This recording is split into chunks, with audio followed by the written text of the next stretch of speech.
ஏன் பூமியிலே வாழ்கிற மனவாட்டி சபையை அப்படி எடுத்துக்கொள்ளலாம் தான், பூமியிலிருந்து எடுத்துக்கொள்ளலாம் தானே? Why don't the Lord gather this bride church directly to up to heaven?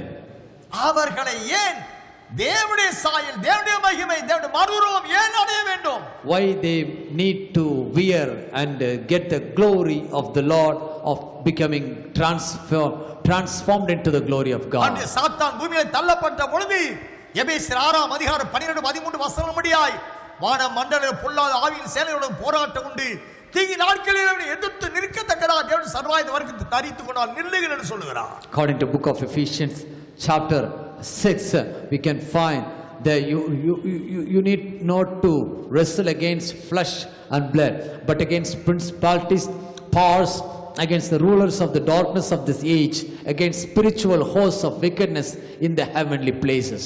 ரோமர் 16 அதிகாரம் 20 வசனத்தின்படி சீக்கிரத்தில் சாத்தானை உங்கள் கால்களின் கீழே போட்டு நசுக்குவார் என்று வேதம் சொல்லுகிறது. According to Romans chapter 16 verse 20, and the God of peace will crush Satan under your feet shortly. யாக்கோபு 4 அதிகாரம் 7 வசனத்தின்படி உங்களுடைய எதிராளியை பிசாசு எதிர்த்து நில்லுங்கள், அப்பொழுது அவன் உங்களை விட்டு ஓடிப்போவான் சொல்லப்படுகிறது. Book of James 4 verse 17 says, resist the devil and he will flee from you.